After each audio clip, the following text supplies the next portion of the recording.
Ella found the house at the end of a road she didn't know she'd been walking. There were no signs, no map, no number nailed to the frame. Just a small gate, slightly ajar, and the sense of something waiting. The path leading to the door was lined with stones shaped like moments. Laughter, hesitation, footsteps turning back. As she stepped forward, the gravel whispered, not in words but in recognition. She pushed the door open. The air inside was warm still. The scent was impossible to name but unmistakably familiar. It smelled like old books, rain on pavement, and the comfort of a name softly spoken in the dark. This was the house of returning. And it had been expecting her. The foyer was a mirror of her childhood hallway. She paused. The wallpaper, blue with faint yellow flowers, was the same as her grandmother's home. The chipped wooden bench sat exactly where it always had. But the hallway extended further than memory. A voice from nowhere whispered, "Each room holds a version of you that never stopped waiting." She walked forward. The first room on the left was labeled, "The room of things left behind." Inside, shelves lined the walls, each holding a forgotten item. A scarf she had lost on a train, a letter she never mailed, a necklace she gave away but never stopped touching at her collarbone.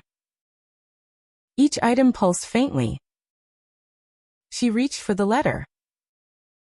As her fingers touched the paper, the room filled with the sound of that year, the hum of that apartment, the buzz of late summer insects, the ache of words unsent. She folded the letter and placed it in her pocket. It did not vanish. It belonged with her now. Further down the hall, another door opened on its own. The room where you let go too soon. A swing set stood alone under a night sky. A table set for two, the second plate untouched. A canvas half painted. Ella sat on the swing. It moved with her breath. She whispered to the air, "I didn't know how to stay." The wind responded, "But you still remember. That is a kind of staying." She stood, heart heavier but steadier. The next room was dim. The hall of faces you tried to forget. Portraits lined the walls, some drawn in ink, others in shadow. They blinked as she passed. A friend she betrayed. A stranger who saved her without knowing. A lover she left before they could leave her. She paused before each. Nodded. Said nothing. Forgiveness, she realized, didn't always require words. Sometimes it was simply eye contact across the distance of years. At the end of the hallway, a staircase wound downward. She descended. Below, the cellar of silences. This room was full of recordings. All the times she stayed quiet. All the times she swallowed truth. All the moments her voice quivered, but never rose. She Saturday. Listened. To a younger version of herself say nothing after being hurt. To an older version of herself sigh, and change the subject. She wept. Not out of shame, but out of love for all the Ellis who never had the words. She rose. At the top of another staircase, a single golden door. Above it, the room of your return. Inside, a space that looked like no place she'd ever lived, but felt like home. A fire danced gently. A kettle steamed. A book lay open beside a window. And across the room, sitting quietly, was herself.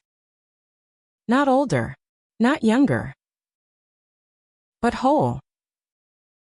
She crossed the room. The other Ella looked up and smiled. "You came back," she said. "I didn't know I could," Ella replied. "You always could. You just had to be ready to remember who you were before you became what you had to be. They sat together, drank tea, shared silence that said everything. When the time came to leave, Ella stood at the threshold. The other version of her placed something in her hand. A key. To any door that ever led you away from yourself, she said. Now it leads back. Ella stepped outside. The gate closed softly behind her. The house faded, but the key remained. And in her chest, something unlocked. She whispered, "Thank you for reminding me that returning is not going backward. It is stepping forward into the self I never stopped being."